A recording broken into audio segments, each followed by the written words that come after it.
하나님의 성전은 거룩하니 너희도 그러하니라. 아멘.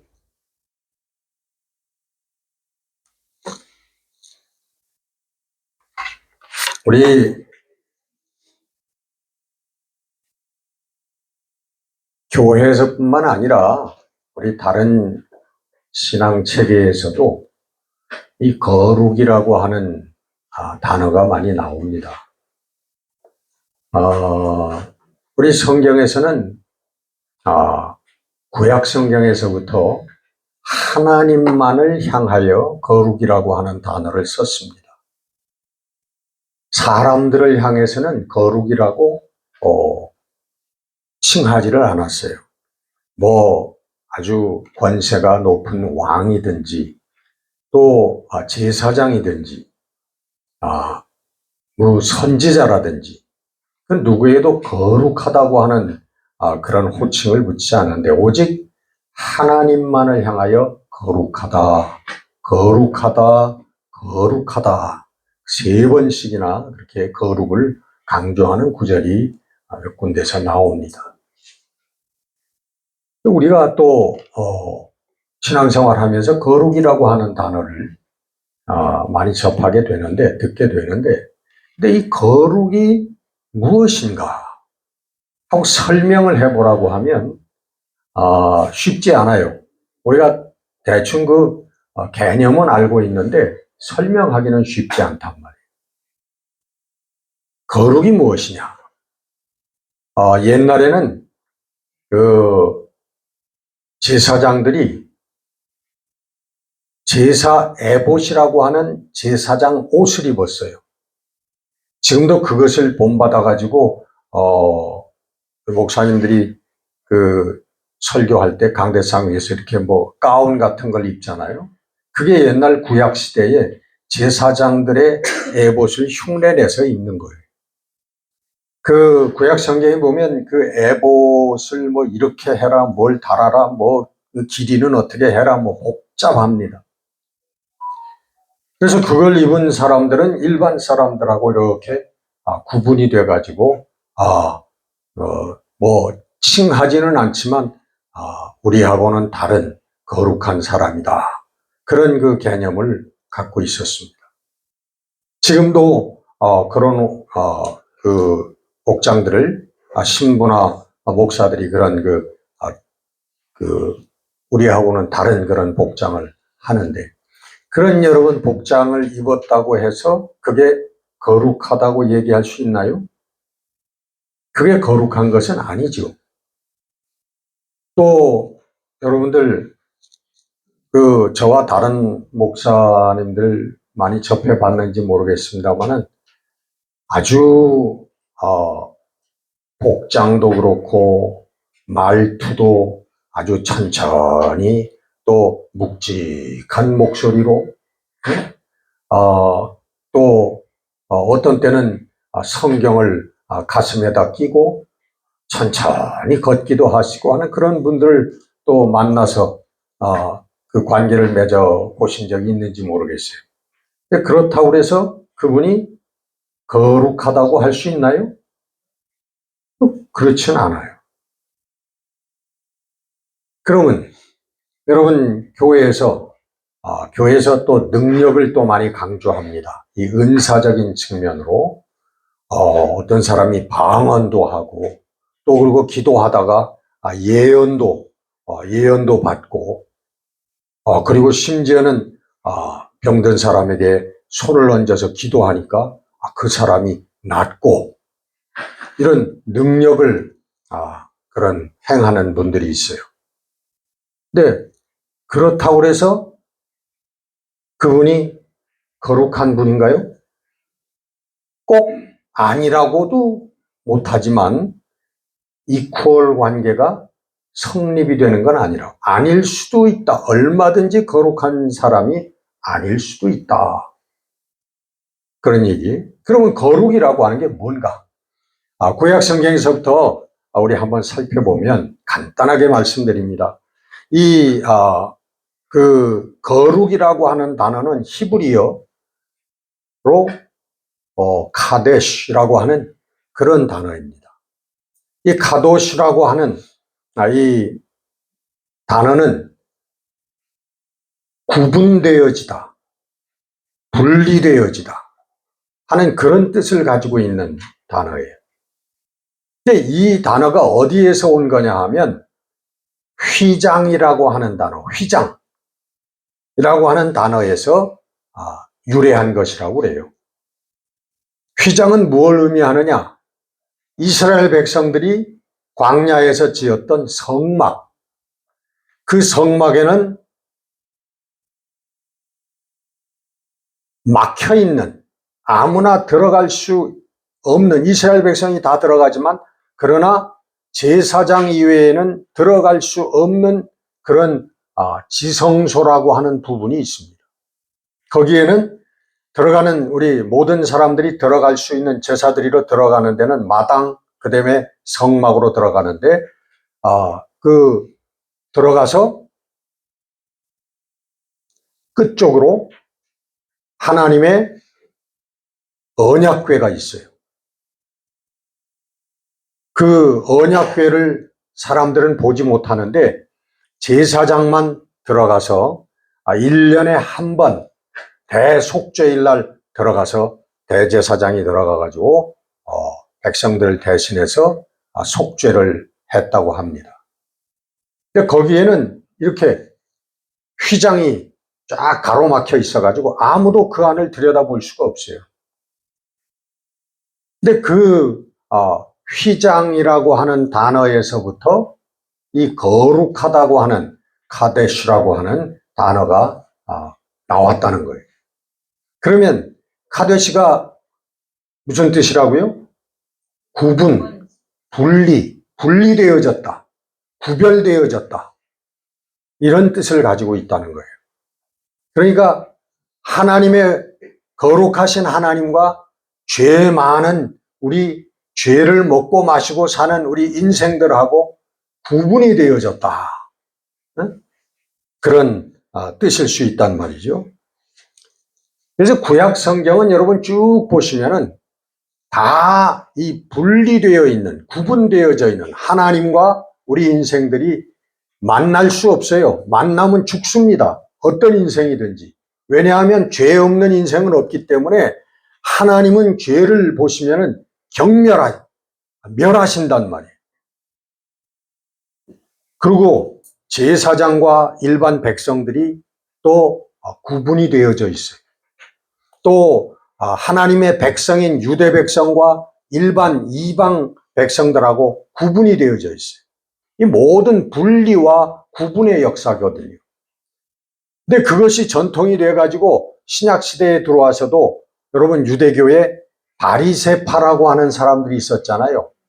이 바리새라고 하는 뜻이 뭐냐 하면 be separated from, 무엇으로부터 분리되었다, 구분되어진다 하는 그런 뜻이에요. 바리새인들은 나는 너희들하고 다른 사람들이야. 어떻게 달라요? 하나님의 말씀을 우리는 365일 1년 12달 하루 24시간을 오직 하나님의 말씀만을 지키기 위해서 사는 사람들이야. 어떤 경우 어떤 장소에서도 우리는 하나님의 말씀만을 지킨다. 그래서 이 바리새인들이에요. 그러니까 바리새인들은 백성들에게 존경을 받았어요. 야, 우리는 저렇게 못 사는데 정말 하나님을 철저하게 그렇게 섬기는구나. 이게 바리새인들이었단 말이에요. 바리새인들의 명칭이 뭐냐면 무엇으로부터 구분되어졌다 하는 그런 명칭을 갖고 있는 사람들이었어요. 그래서 이 구별되어지고 분리되어지는 이 신앙 형태가 나중에는 이제 수도원 같은 걸로 발전을 하죠. 그래가지고 수도원에 들어가서 그저 찬양하고 기도하고 그리고 남는 시간에는 육신을 위해서 노동도 하고 이것으로 평생을 지내는 그런 수도사들이 중세에 많이 나왔습니다. 그 수도원의 특징은 금욕, 절제, 그런 것이 바탕을 이루는 거죠. 우리 기독교에도 그런 전통이 있습니다만은 일반 불교나 힌두교 같은 데 가면은 금욕하고 절제하고 수행하는 게, 그게 우리 상상 이상을 초월합니다. 흔히들 얘기하지만, 불교에서, 면벽 40년이다. 그런 얘기 들어보셨죠? 수행을 하는데 다른 거 아무것도 쳐다보지 아니하고요. 벽만 바라보고 앉아가지고 40년을 지난다는 거예요. 그렇게 면벽 40년을 향해서 가다 보면요. 갑자기 벽이 뻥 뚫리면서 그 백두산 천지에서 개구리가 알 낳는 게 보인대요. 도가 트이는 거지. 한 걸음 더 나아가서 힌두교 같은 데서는요. 어디서 보니까 우리 몇 미터 높은 데다가 기둥을 세워가지고 거기에 침상을 깔고 그 위에서 생활하는데, 그 침상에 뭐가 있냐면 바늘이 수천 개가 붙어있는 바늘 침상 위에서 살아. 거기에서 먹는 거야 뭐 음식물에 이렇게 올려 보내면 될 것 같은데, 그 싸는 거는 어떻게 하는지 잘 모르겠어요. 여러분, 그렇게 수년 동안을 그렇게 금욕을 하고 절제를 하고 그렇게 수행을 한답니다. 준 도를, 인생의 참 도를 깨우치기 위해서.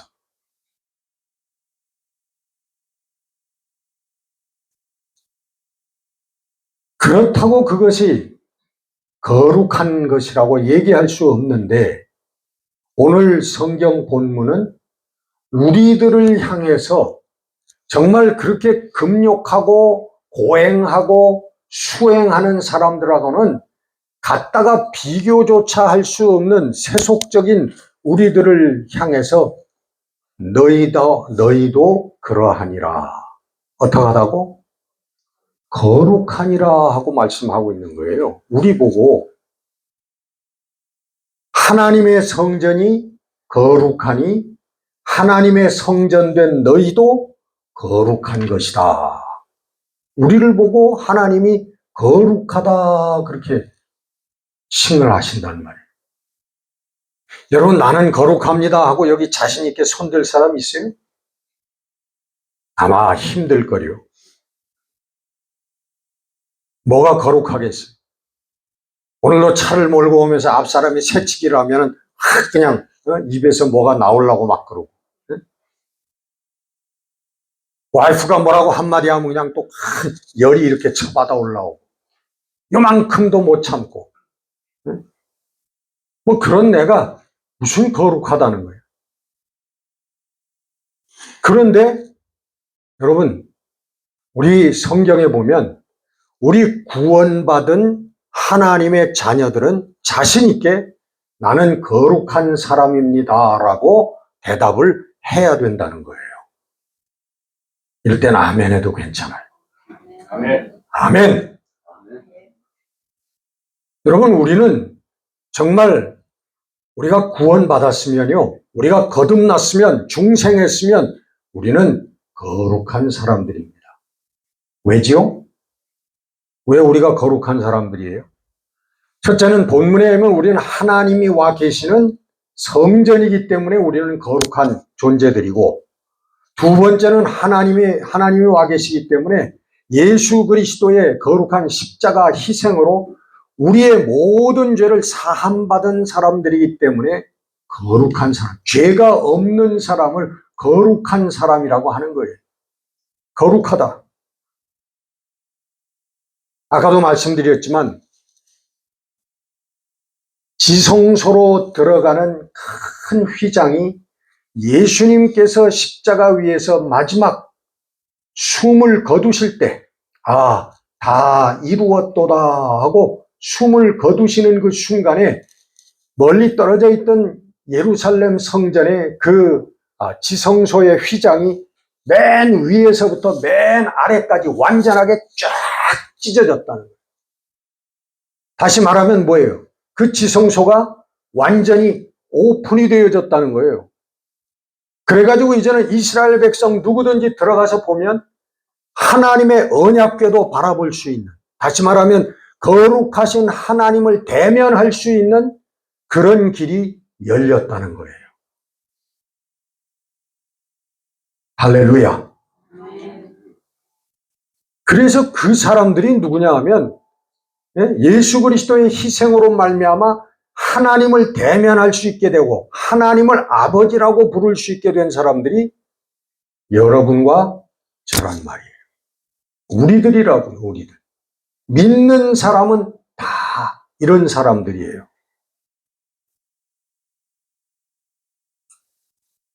성경은 이런 사람들 뭐라고 얘기하냐면 예수 그리스도로 옷 입은 사람들이다.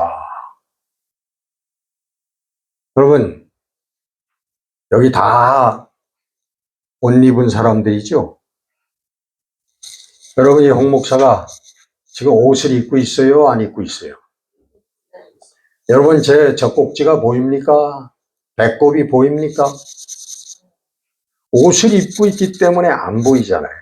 여러분, 우리가 옷을 입는 목적이 뭐예요? 가장 근본적인 목적. 응? 뭔가 부끄러운 것을 우리가 가리우기 위한 게 이게 근본 목적입니다. 요즘 하도 비싼 옷들이 나타나가지고 몇백만 원짜리 옷을 입으면서 재고 그러는데, 여러분, 그 옷이라고 하는 근본 목적은 그거 폼 잡으라고 하는 게 목적이 아니에요. 우리의 부끄러운 것을 가리기 위해서. 여러분, 창세기 2장인가 3장에 그 아담과 이브가 범죄한 다음에 하나님이 그 아담을 찾잖아요. 아담아, 내가 지금 어디 있냐? 아담아, 아담아 부르니까 아담이 나무 뒤에 숨었어요. 아담과 이브가. 너 왜 거기 숨어 있느냐 그랬더니 두려워서 숨었습니다. 그리고 그 전장 2장 마지막에 보면은 아담과 이브가 벌거벗었으나 범죄하기 전에 부끄러워하지 아니하더라. 그렇게 나와요. 근데 두려워서 하나님이 물론 두려워서 숨었지만 부끄러워서도 숨은 거예요. 부끄러워서. 그래서 하나님께서 누가 너희가 벗은 것을 알려주었느냐? 벗으면 부끄럽다고 하는 걸 누가 너희들에게 가르쳐 주었느냐? 그 감정을 누가 너희들에게 집어넣느냐? 그렇게 물으신다고. 죄와 더불어서 부끄럽지 않은 것이 부끄럽게 된 거예요.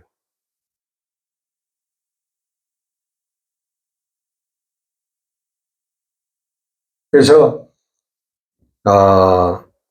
우리 갈라디아서 3장 27절 보면, 갈라디아서 2장 37절, 27절, 3장 27절 보면 누구든지 예수 그리스도와 합하여 세례를 받은 자는, 예수 그리스도와 합하여 세례를 받은 자는 그리스도로 옷 입었느니라. 이제는 여러분, 이건 우리가 물질적인 옷이지만은 영적으로 보면은 우리가 예수 그리스도로 옷을 입었다는 거예요. 영적으로는. 그러면 하나님께서는 물질을 바라보시는 하나님이십니까? 영을 바라보시는 하나님이십니까? 영을 바라보시잖아요. 그럼 우리를 바라볼 때 우리가 영적인 옷을 입고 그리스도의 영적으로 볼 때 그리스도를 옷 입었는데 우리를 볼 때 하나님께서 어떻게 보세요? 누구로 보시냐고? 예수님처럼 하나님께서 우리를 바라본다. 죄 없는, 의로운. 여러분, 이것이 우리가 구원받은 사람들의 모습이에요. 우리 옷 입은 다음에 이 우리 속에는 거기에는 지저분한 것들이 있을 수 있어요. 그러나 예수 그리스도로 옷을 입은 다음에는 그 다음에 우리의 부끄러운 것들이, 우리의 연약한 것들이, 추한 것들이 다 가리워지더라는 거죠. 그래서 하나님께서 우리를 구원하시고 너는 내 아들이야, 너는 내 딸이야 하고 우리를 하나님의 영광스러운 나라의 그 자리에까지 허락하시는 이유는 뭐냐 하면 우리의 속에 추한 것을 보는 것이, 연약한 것을 보시는 게 아니라 그 위에 덧입혀진 예수 그리스도의 모습을 하나님께서는 보신다는 거예요. 그걸 보시고 우리를 용납하신다는 거예요. 할렐루야. 그래서 여러분, 우리 성도들이 늘 그런 거에 믿으면 믿을수록 잘못 알면 시달리게 돼. 야, 나 같은 사람이 어떻게 구원받을 수 있나? 나같이 이렇게 연약하고 부족하고 추한 면이 있는데 그래도 나도 구원받을 수 있을까? 나도 하나님의 나라에 들어갈 수 있을까? 그거에 여러분 정말 심각하게 믿게 되면 이게 시달리는 정말 심각한 문제가 돼요. 그러니까 여러분 확신하십시오. 여러분, 우리가 연약하고 부족하더라도 우리의 힘으로, 우리의 능력과 우리의 자격으로 우리가 하나님 나라에 들어가는 게 아니라 예수 그리스도를 믿음으로 말미암아 우리가 예수 그리스도의 옷을 입고 예수 그리스도로 옷을 입고 모처럼 예수 그리스도를 입고서 우리가 그의 공로로, 예수 그리스도의 공로로 하나님 나라에 들어간다고 하는 사실입니다. 여러분, 이것을 믿으면 우리들 마음속에 불안과 염려가 사라지고 여러분 기쁨이 일어나게 될 줄로 믿습니다. 믿음입니다. 첫째로 예수 그리스도로 옷을 입는다고 하는 것은 우리가 하나님을 믿는다는 거예요. 살아계신 하나님, 우리가 하나님을 만나서 그 외아들 하나님께서 보내신 독생자 예수 그리스도께서 하나님께서 이 땅에 보내신 사람이라고 하는 것. 여러분, 예수님 사람입니다. 어떤 분이 저한테 그렇게 묻더라고.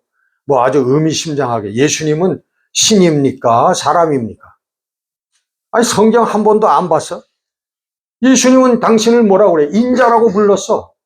그죠? 인자. 인자가 뭐예요? Son of Man. 사람의 아들이라, 사람의 아들. 사람의 자식이라 그렇게 불렀어요. 하나님께서 보내신 사람이에요, 이 땅에. 예수님은 이 땅에 사실 때 하나님이 아니야. 우리와 똑같은 사람으로 오신 거예요.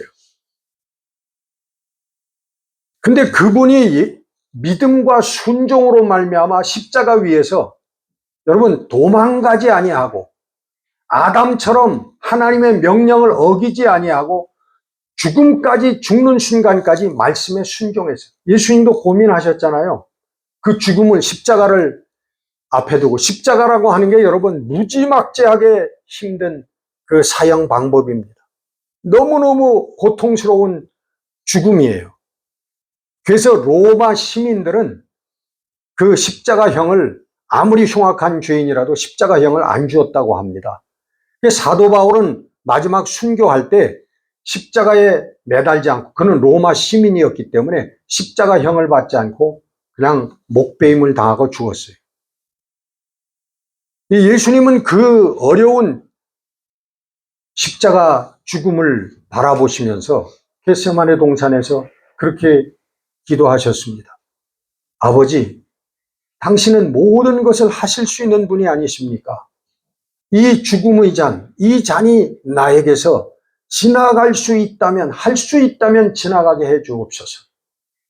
우리 예수님도 여러분과 저 같은 똑같은 성정의 사람이었기 때문에 그 죽음 앞에서 여러분 고민하셨다고 하는 사실을 여러분 기억하셔야 될 거예요.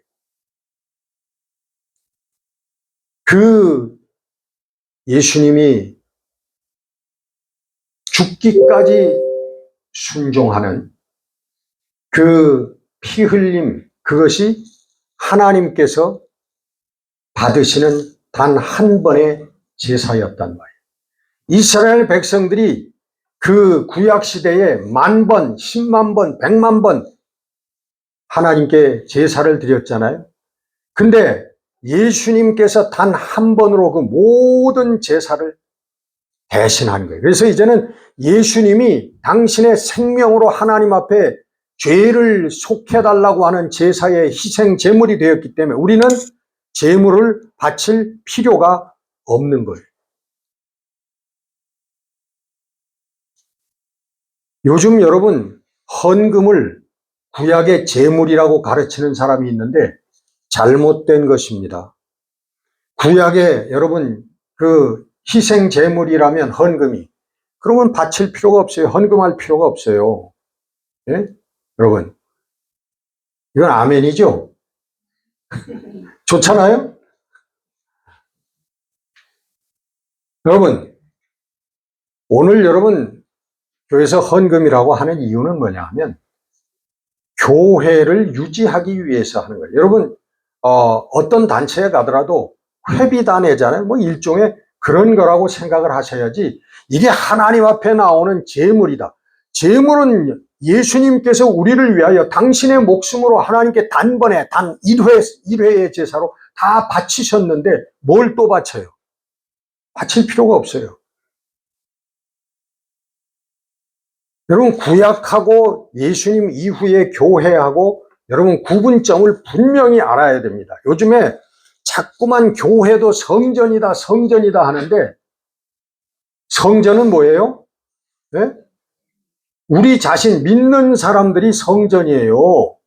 이 건물이 성전이 아니라고. 몇 천억을 들여서 지은 그 건물, 교회 건물이 그게 성전이 아니라고요. 거기에 성도가 있을 때 그 순간 그 장소도 성전이 되는 거지만 거기에 성도가 없으면 성전이 아니에요. 우리가 가정에 있어도 믿는 사람이 있는 가정은 가정이 성전이에요. 우리가 어디로 가든지 그 자리가 성전이라 그런 말이에요. 자꾸만 교회에서 성전 짓자 건축을 하는데 하나님의 성전을 아름답고 멋있고 웅장하게 지어야 된다. 사기입니다, 여러분. 교회의 지금 가장 큰 피폐가 바로 그 사기란 말이에요. 헌금을 하나님 앞에 드리는 제물이라고 가르치는 것, 사기라고. 여러분, 우리들이 이것을 깨달을 때 이 땅에 올바른 교회를 세워나갈 수가 있는 것입니다. 모든 사람들이 기쁘고 즐겁게 예수 그리스도 안에서 신앙생활할 수 있는 교회를 세워나갈 수가 있는 거예요. 오늘 우리 작은 교회의 목적이 바로 거기에 있죠. 예. 믿음입니다. 그리스도로 옷 입는다고 하는 것은 우리가 이런 믿음을 가진다고 하는 거예요. 그 다음에 우리는 믿음을 가지면 어떻게 살아야 돼요? 마태복음 7장 21절에 있는 말씀처럼 예? 하늘에 계신 하나님의 뜻대로 살아야 된다. 하나님의 뜻대로 행하는 자라야 할지니라. 나 구원받았어. 나 예수님 믿어. 하나님 믿어. 그리고 그것으로 그게 아니고 그때부터 시작이라는 거예요. 무슨 시작? 하나님의 뜻대로 사는 시작이라는 거예요. 성경에 나타난 하나님의 뜻이 뭡니까? 예? 하나님의 뜻은 내 이웃을 내 몸과 같이 사랑하라 하는 거예요. 이웃사랑. 예수님도 그런 말씀하셨고 사도 바울도 그렇게 가르쳤어요. 사랑은 이웃에게 해를 끼치지 아니하나니. 그러므로 사랑은 율법의 뭐니라? 완성이니라. 여러분 구약 성경 39권이 있어요. 여러분 구약 성경 사람들이 잘 읽지도 않고 잘 몰라요. 우리 신자들도. 여기 율법, 그 모세 오경, 구약 성경에 나오는 다섯째 책을 모세 오경이라고 하는데 그게 다 율법서입니다. 이스라엘 백성들이 죽어라고 지켜야 되는 그런 거예요. 그럼 그 모든 우리가 이웃을 사랑하게 되면 우리가 이것을 그런 걸 다 몰라도 그걸 다 완성했다. 그렇게 완성했다. 하나님의 뜻은 여러분, 이웃을 사랑하고 이웃과 화목하라는 거예요. 평화하라는 거예요. 여러분, 이 하나님의 명령을 우리가 수행했으면 오늘 이런 세상이 되겠습니까? 여러분, 유대인들에게는 이 사랑의 계명이 없어요. 구약 성경에 사랑의 말씀이 있지만 저희들은 그것보다 오히려 이는 이로, 눈은 눈으로. 오늘 여러분 이스라엘이 타협하지 않는 것. 여러분, 저 사람들은 절대로 타협하지 않습니다. 물러서지 않는다는 거예요. 지금 휴전이 안 되는 이유가 뭡니까? 저희들의 의도대로 끝까지 복수하고 끝내겠다는 거예요. 완전히 멸절하고 끝나겠다는 거예요. 그래서 여러분, 마지막 3차 대전이라고 하죠. 그게 아마 저기서 일어날 가능성이 큽니다. 앞으로도. 절대로 양보하지 않으니까. 마지막에 무슨 전쟁이 일어나겠어요? 서로 핵을 갖고 핵전쟁이 일어나는 거예요. 예수님께서는 그 이스라엘 땅에 오셔가지고 유대인들에게 하나님이 주신 구약의 율법도 사랑이라고 하는 걸 가르쳐 주신 거예요. 너희들이 잘못 해석하고 있다. 너희들이 강조할 것을 강조하지 않고 강조하지 않아야 될 것을 강조하고 있다고 예수님께서 그렇게 말씀하신 거예요. 나는 제사를 원하지 아니하고 나는 긍휼을 원한다. 그런 구약의 말씀이거든요. 구약에도 여러분, 구약의 정신은 사랑입니다. 하나님의 뜻대로 우리는 살아야 됩니다.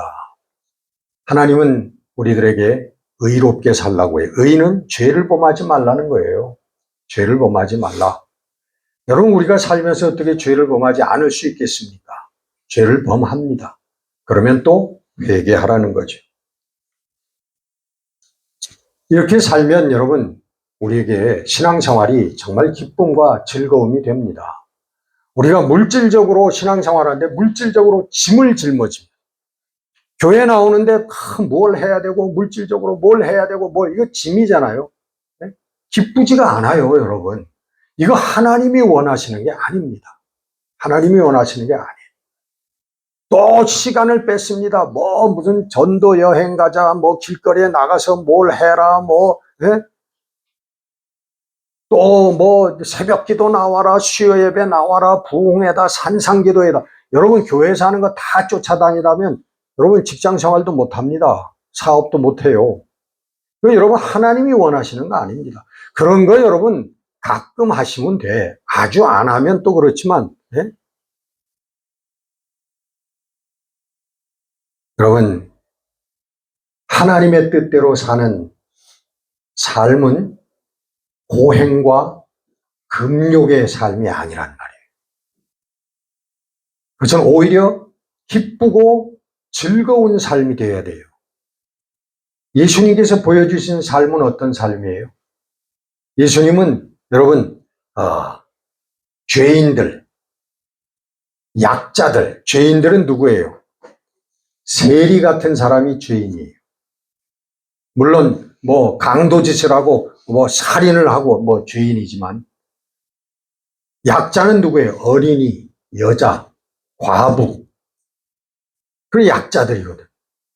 예수님께서는 그들과 어울리셨고 그들과 식사도 하고 세리들과 앉아서 술도 마시고 예수님. 그래서 바리새인들이 예수님을 향해 비난할 때 뭐라고 했어요? 저는 먹기를 탐하고 포도주를 즐겨하는 자로다. 예수님이 너희들이 나를 이렇게 비난하지 않느냐? 세례 요한은 와가지고 막 금식하고 금욕을 하고 광야에서 그렇게 살 때 미쳤다고 하더니 나는 너희들하고 어울리니까 또 나를 비난하느냐? 예수님 그렇게 말씀하셨어요. 예수님 여러분, 나름대로 사랑하는 이웃들과 더불어 정을 나누고 즐기셨던 분이에요. 여러분, 모이는 자리마다 예수님 술 드셨던 것 같아.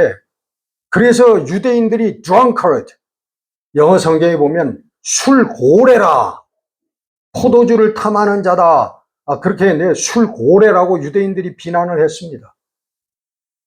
그렇다 여러분, 꼭 술이 좋은 거 아니에요. 이게 지나치면 안 되는 겁니다. 지나치면. 그러나 술이 악한 것도 아니에요. 그러니까 그런 우리 금욕과 절제와 이런 것들로 우리가 억눌려 사는 게 아니라, 모든 것이 오픈된 가운데서 하나님의 사랑 가운데서 우리가 살 때 기쁨과 즐거움이 있게 된다는 거예요. 이 기쁨과 즐거움의 삶에 꼭 언제나 수반되어야 될 것, 요거 하나 기억해야 될 게 뭐냐면 회개입니다. 여러분, 우리는 여러분 주무시기 전에 꼭 회개기도 하고 주무셔야 돼요. 오늘 하루 동안도 여러분 완전하게 살 수 있는 사람이 많지가 않아요. 그래서 여러분, 내가 이웃에게 내가 잘못했던 것, 이 말을 잘못 얘기했던 것, 모든 것을 하나님 앞에 회개해야 됩니다. 하나님과 동행하지 않았던, 예수 그리스도와 동행하지, 성령과 더불어 동행하지 않았던 그 순간들 우리가 기억하면서 우리가 잠자리에 들기 전에 회개하고 주무셔야 돼요. 언제나 매일매일 회개가 우리가 동반되어야 된다. 그때 여러분 성령의 도우심, 성령의 능력의 나타나심이 우리의 삶에 있는 것입니다. 그래서 이것을 우리가 신앙생활이라고 하는 거예요. 신앙생활, 교회에 나오는 게 신앙생활 아닙니다, 여러분. 꼭 명심하셔야 돼요. 나는 교회 50년 다녔어. 평생 나는 어머니 뱃속에서부터 태어나가지고 80년 동안 내가 죽을 때까지 교회 다녔어. 그게 여러분 신앙생활 한 것과 이퀄이 되는 게 아니라는 거예요. 교회 평생을 다녀도 신앙생활을 하지 않은 사람이 얼마든지 있을 수 있습니다, 여러분. 자, 요한일서 1장 3절에 보면 우리의 사귐은 아버지와 그 아들 예수 그리스도와 더불어 누립니다. Our fellowship. 우리는 하나님과 fellowship을 하고 예수 그리스도와 fellowship을 하는 거예요. 사귄단 말이에요. 사귀면서 사는. 이게 여러분 신앙생활이에요. 예수님이 무슨 걸 원하는지, 하나님의 말씀이 무엇인지도, 뜻이 무엇인지도 모르고 교회만 다니는 거, 그거는 신앙생활이라고 할 수가 없는 것입니다. 자, 여러분, 우리가 이렇게 하나님과 더불어 우리 주님과 예수 그리스도와 더불어 우리 대화하면서 우리가 더불어 이렇게 교제를 나누면서 사는 게 기쁘겠어요? 기쁘지 않겠어요? 예? 이게 여러분 기쁜 신앙생활이라는 거예요. 오늘 말씀은 여기까지. 오늘 우리가 성전된 삶에 대해서 내가 4주 동안에 걸쳐서 말씀을 드렸는데, 여러분 이게 신앙생활이고 이게 하나님의 성전된 삶입니다.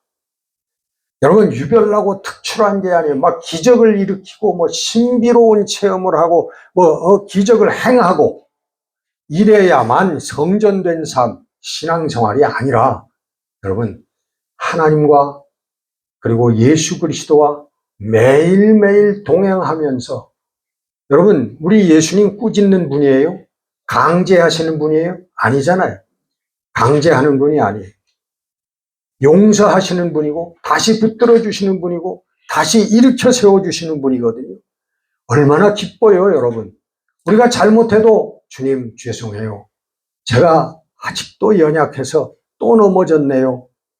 그 한마디 진심으로 하면 여러분 기억조차 하시지 않는 분이에요. 그렇게 우리는 주님과 더불어 기쁜 삶을 매일매일 살아가는 것입니다. 이것이 여러분 신앙생활이에요. 여러분 이 기쁜 신앙생활 하시는 여러분들 되시기를 주 이름으로 축원합니다.